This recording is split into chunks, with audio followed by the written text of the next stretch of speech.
あなたの第二の故郷ラジオノスタルジア from Mars. Thank you, Manya, for sharing both your thoughts and your favorite sounds with us.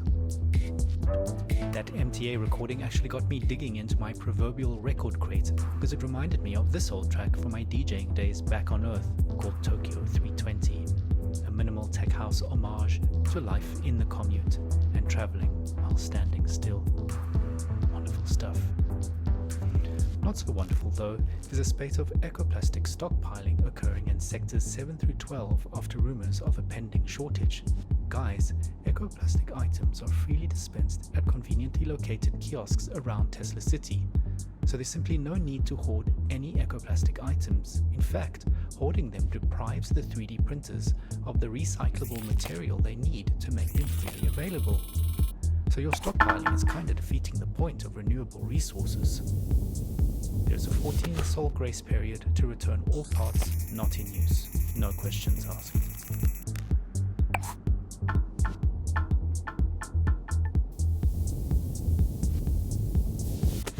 Besides, however much you hold on, there's just one thing you can't stockpile.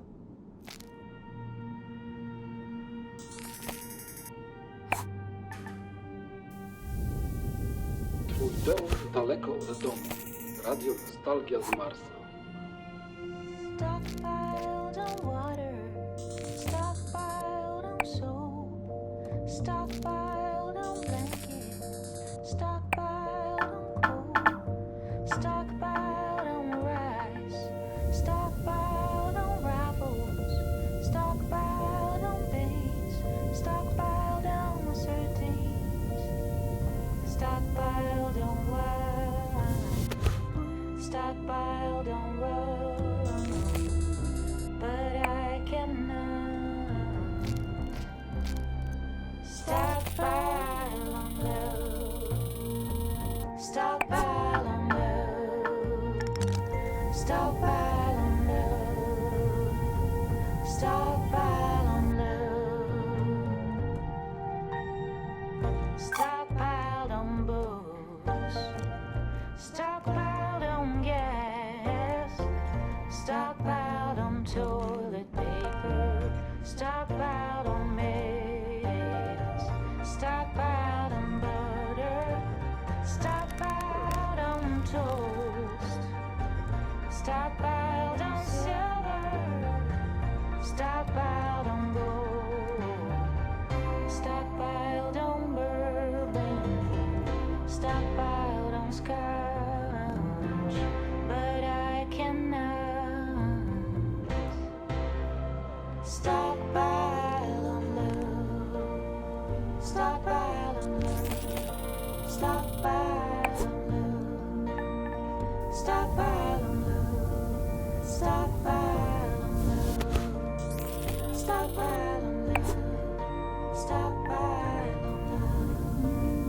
stockpile on love. Katerina Peak there, reminding us that all the good things in the world are no substitute for love. So, if you've recently matched with someone via our repopulation program and you've received a date for your first meetup, don't forget to add it to your mandatory diary. There does seem to be some confusion about scheduling based on the new double month standard, but it's really quite simple, guys. There are now 24 months in our year, and there are 2 of each month, January 1 and January 2, February 1 and February 2, and so on. Each month is now 28 sols long, except for every 6th month, which is 27 sols long. I hope that clears up the situation. Any further queries, in writing please, can be submitted directly to the Mars Coalition for the simplification of the Martian calendar. We get posters from Mars.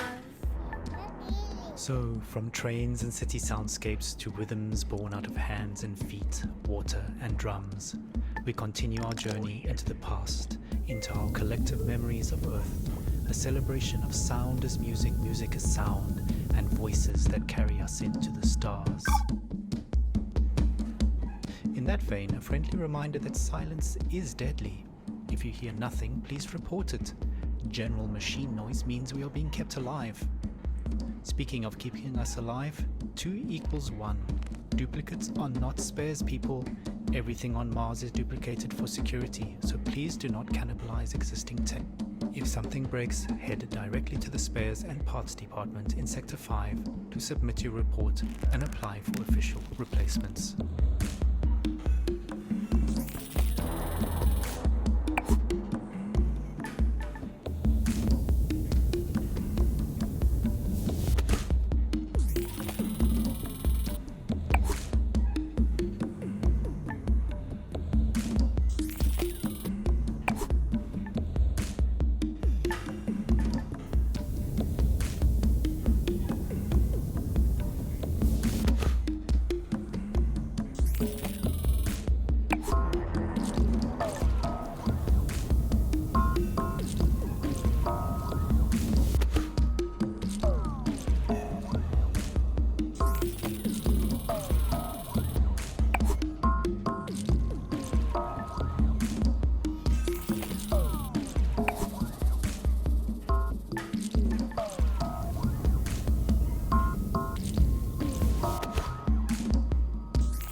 zu Hause in der Ferne. Radio Nostalgie. It's time for our last caller. A senior geologist at Tesla University gives us a slightly different perspective on ecology from his research lab at the South Pole. 思い出エピソードあの頃の記憶古き良き時代の話希望ひらめき出来事ラジオノスタルジア from Mars. As a geologist, it always annoyed me that the color of Earth conservation was green. Seen from space, the majority of the Earth's surface is blue, with the remaining 29% for land. And of that land, deserts make up 1/3 of the land surface area. Sweeping burns of ochre, rust, and gold. Green. Give me a break. Anyway, as a lifelong acolyte of sun and sand, I'm not up here pining for jungles and wetlands. I yearn for week-long expeditions into the desert, traversing dunes big enough to swallow entire towns in one sideways drift. Oh, to feel that oven-hot wind dry as a bone on my face. There's more dust in my veins than water, I can tell you that much. It astonishes me that people up here are oblivious to the fact that it's our understanding of living in deserts that makes life up here on Mars even possible. The early days of Mars habitation experiments took place in the Gobi Desert and in Hawaii on the side of a barren volcano, not in a protected marshland in the Okavango, you get me? What did the last trees of the Black Forest give us except fuel for our final fires? The desert saved us. Oh, I mean, the irony is not lost on me, but no Sahara, no Amazon, no Gobi, no Mars. Where do you think the Amazon basin was getting all its fertile sand from? Blown over from Africa, that's where. How do we know how to recycle water to near 99% efficiency? The Gobi Desert. There was always so much focus on saving the planet, saving the whales, saving bees, saving the trees. The deserts, am I right? Make them green. I knew it was over when those idiots deliberately tried to flood parts of the Sahara with one species of tree. I mean, come on. A publicity stunt by a French paper manufacturer with deeper pockets. And no one blinked an eye. It was meant to help, but the Sahara Tree Project literally poured salt into the wound. It started out well enough, but some unknown fungus wiped them all out, but not before they had sucked all the fertile phosphorus out of the sand blowing over the Atlantic, effectively salting the Amazon basin like an Italian grandmother making tomato sauce. And then there was no turning back. Deserts are why we exist at all, you know. Now as much as then, so history repeats itself. To paraphrase geologist William Grayboe, the ancestors of modern man did not leave the trees left them. So, are we then the neo-great apes leaving the proverbial trees, the stars our new savannah? From that perspective, we didn't leave Earth so much as Earth left us. The desert was always one step ahead, and in a way, we started living on Mars before we even left.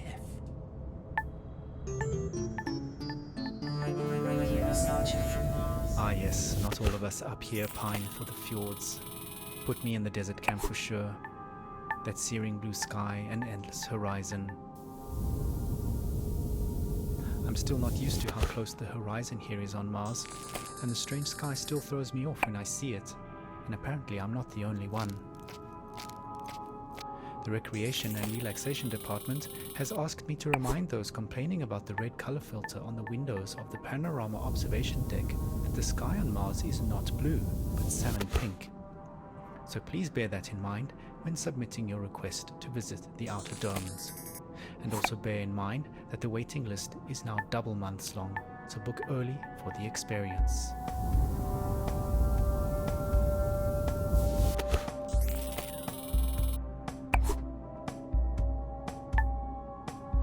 You're tight-beamed to Radio Nostalgia from Mars. Let's take a trip into the desert.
Radio Nostalgia from Mars.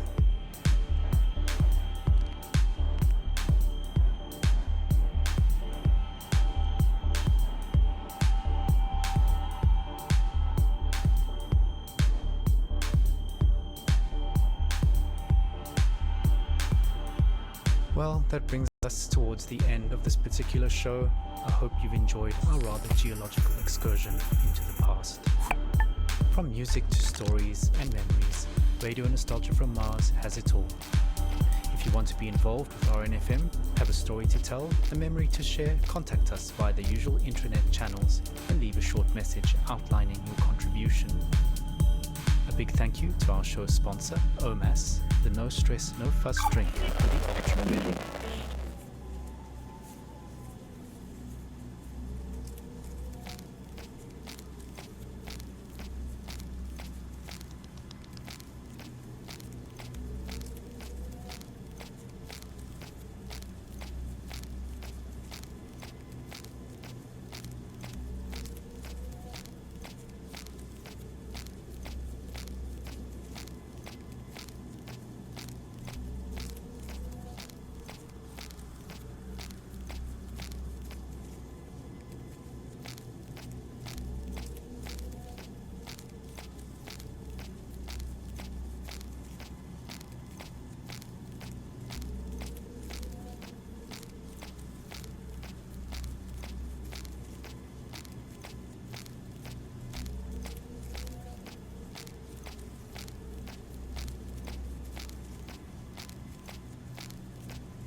And a big thank you to corporate for allocating us this precious time and their resources on this tight beam to you.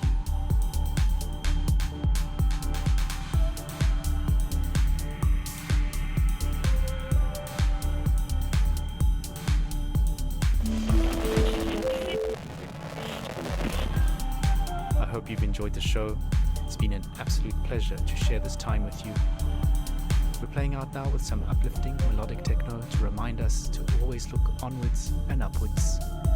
We may have traded blue skies for pink, but don't forget, we still live and love under the same sun.